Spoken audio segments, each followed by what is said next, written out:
Geo Fucks here, and we're talking about how it is out here politically and socially, especially for transgender people, LGBTQ plus people. Trump's new budget turns the FBI into the gender police. The plan casts opposition to traditional values as terrorism and raises fears of political targeting. Now, mind you, it was like a month or so ago where they announced that ICE would also be focusing and targeting on trans people. And mind you, this was all in Project 2025.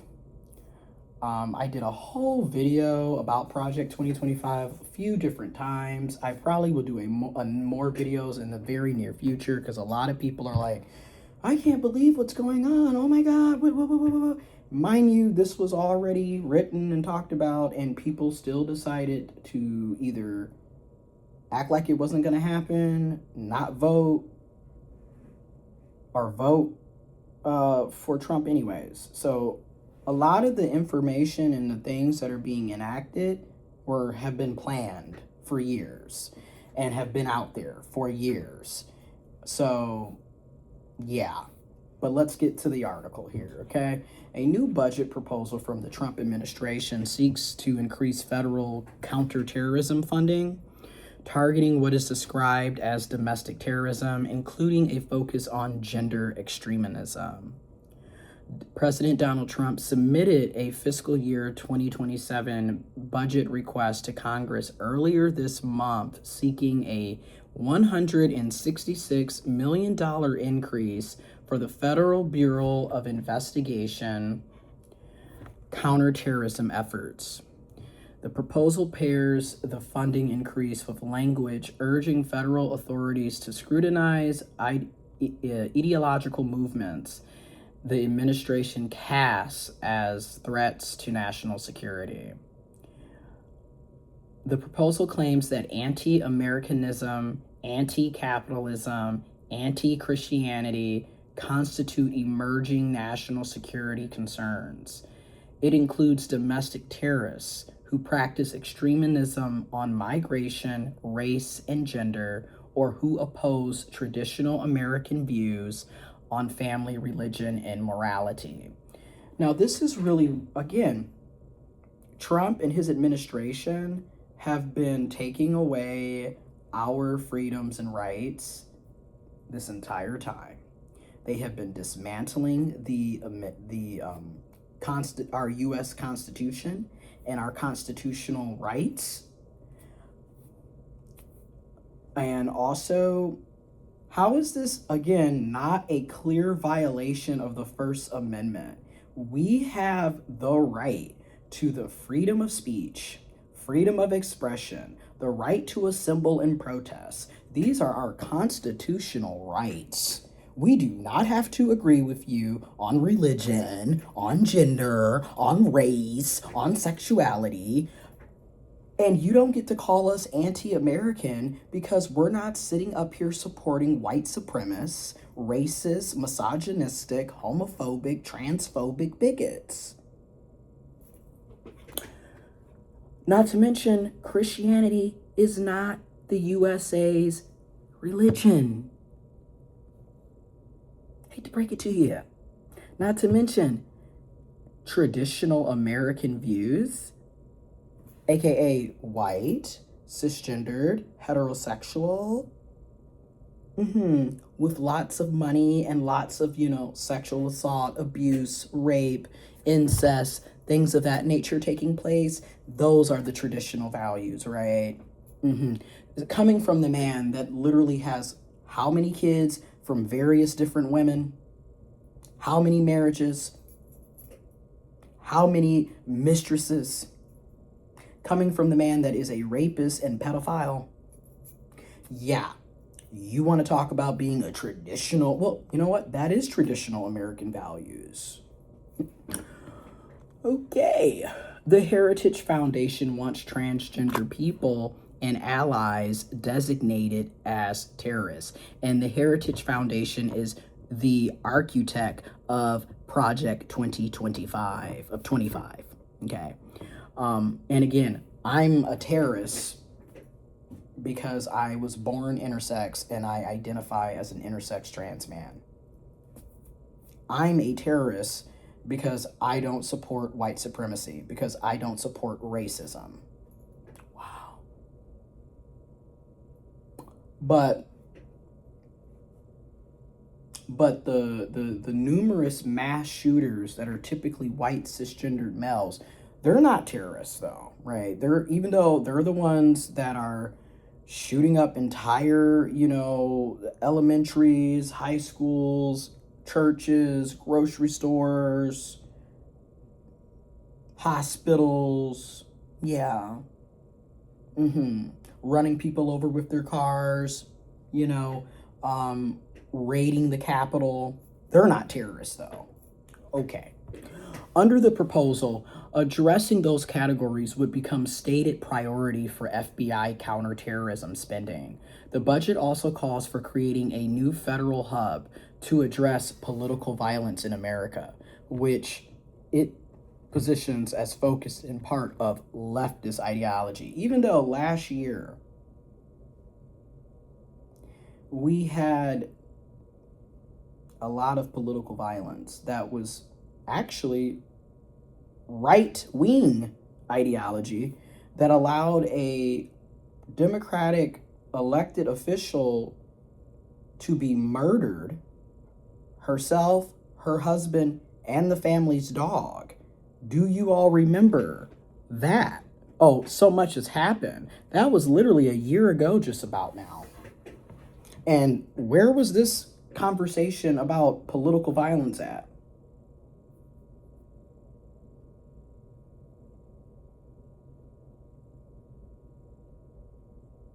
Again, the cherry picking that's going on here and the double standards and the hypocrisy.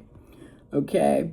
The center, referred to as the NSPM-7 Joint Mission Center, follows a directive issued by the Trump administration last year to prioritize investigations into perceived political threats from the left, as previously reported by independent journalist Ken Klippenstein.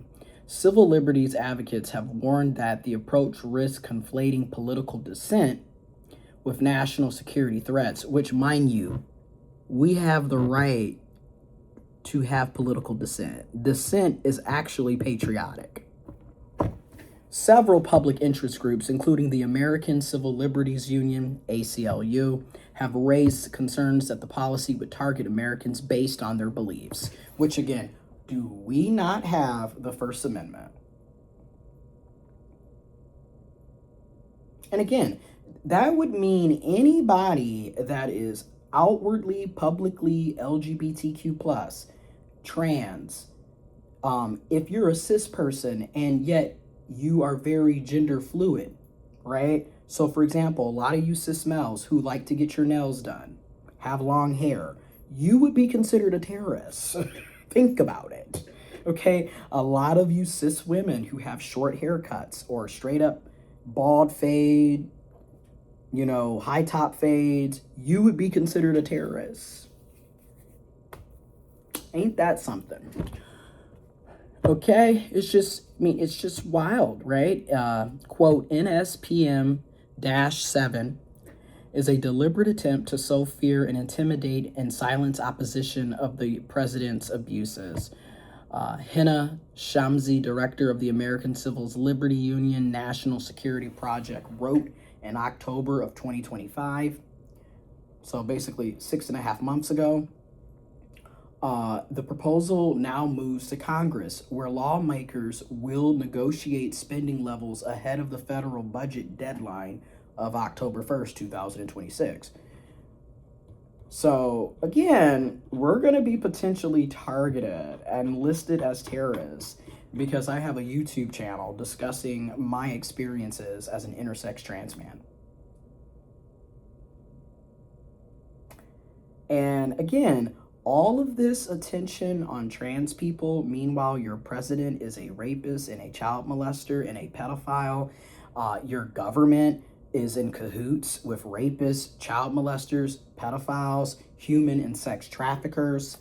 And all of the reports on cisgender males constantly, whether they're Democrat, whether they're Republican, whether they're independent, whether they're black, white, Asian, Puerto Rican, Hispanic, Latino, indigenous, rich, wealthy, middle class, working poor, doesn't matter if it's a cisgender male, all of the reports of them being, sexual predators. How many Congress and elected officials do we have to find out are a part of this group? How many cisgender males are a part of the rape university? 62 million. 62 million cisgender males signed up to be a part of a rape university so they can learn how to better sexually assault and abuse their significant others and potential partners and strangers. Nobody in there was trans. These are cisgender males. All of this to cover up the Epstein files. All of this to, and then also what's going on in Iran with Israel and the USA and Argentina. I mean, it is just a constant abuse of power and using trans people as your scapegoat. Using trans people as your political target and scapegoat to cover up what your cisgender male ass is typically doing. Because everything that Trump is accusing everyone else of doing, political violence, political extremism, sexual abuse and assault, these are things that he's actually doing and has done. Pay attention. Everything that I just talked about, including this article, is in the description box below. And once again, to my cisgender people, my biological people, my real men, my real women, if you're claiming to be an ally and claiming to be a supporter and you're not for the abuse of power, we're going to need to see you speaking up louder. We're going to need to see you actually being present. Check in on the trans and LGBT, queer folks, and intersex people that are in your lives. Show up for them. Be a shoulder to lean on. Attend meetings. Attend rallies. Email, phone call your elected officials at the local, state, and federal levels. There are so many. Donate money to trans-led organizations. LGBTQ plus organizations, donate directly to a trans person that's in need. There are so many ways to show that you actually care outside of just giving us, silence or, cliche words of encouragement while you do nothing in real life. Yeah, at this time, we need accomplices, we need allies, we need actions over words. Trans lives matter, trans rights matter, and trans rights are human rights. Guess what? Trans people are biological too. Trans people are real trans people too. Real trans men, real trans women. Surprise, surprise. I know it's unbelievable, but we're real. And apparently, Trump is calling us terrorists because we're advocating for our lives, our rights, our freedoms. Wow. I think I'm actually more of a patriot, actually, at this point. I'm a trans patriot. Maybe I should change my name to that. Yeah.